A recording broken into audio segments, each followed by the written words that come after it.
When will it end? I don't know. The list of Black people that have died at the hands of police is a long one. Some of these names gained national media attention, some of them haven't. Some of them have been caught on camera, others have not.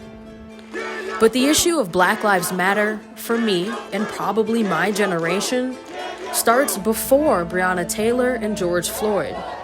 For me, it started with Trayvon Martin.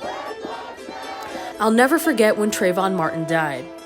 I'll never forget the trial, the media attention, the anger that I felt, my mother felt, and other people around me felt. Even though he wasn't killed by police, I think that was the first real moment I saw and truly learned justice does not treat people equally.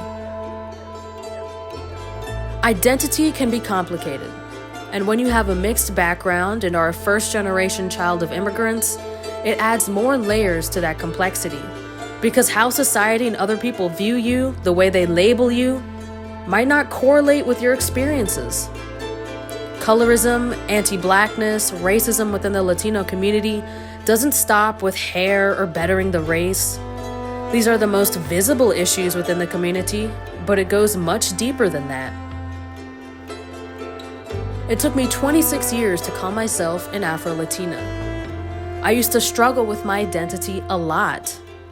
I was too gringa, meaning too American for my family in the Dominican Republic, not Black enough for the Black community, not brown enough for the Latino community, but also too Black for some Latinos and too white for others. I'd get racist comments about the music I liked listening to or the shoes I wanted to buy, but no matter where I turned or tried to blend in, the general consensus has always been, I'm not white and never will be. While I have certain privileges as a light-skinned person with a higher education and U.S. citizenship, I still know what it's like to be followed in stores, hear the whispers I'm not supposed to hear, get stared at, or have people touch my hair without my consent. I know what it's like to walk into a room and immediately feel and see I'm the only person of color, to feel that tension and question whether it is a safe space or not.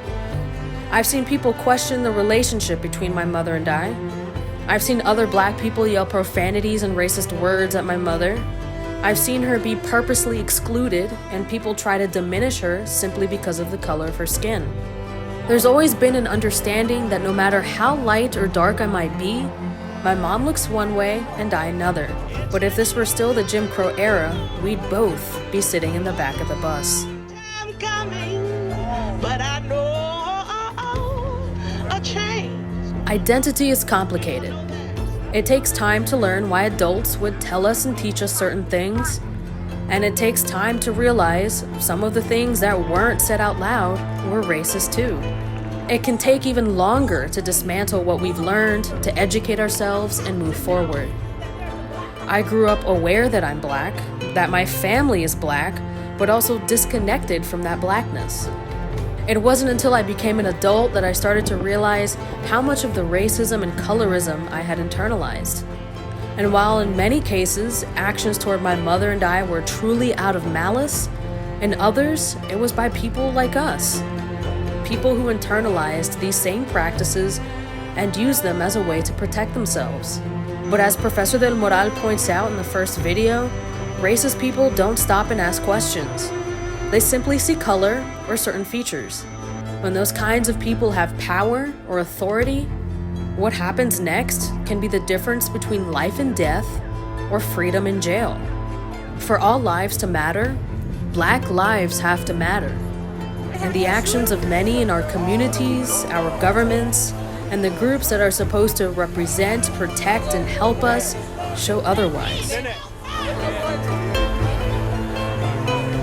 While many Latinos, Black and non-Black, might think they are exempt from these issues, they aren't. These issues affect everyone. Do I have the answers to what happens next? No. Do I have the solution to these issues? No. But at least for me and the people around me, I'm working on it. I'm educating myself and sharing what I learn with family and friends. I'm trying to positively contribute to my community the best I can. While there are some that do not and never will accept my heritage or the way that I look, I do. and I'm proud of it. The Latino community and the Black Lives Matter movement are one. We have to help each other. It's the only way we can work toward equality.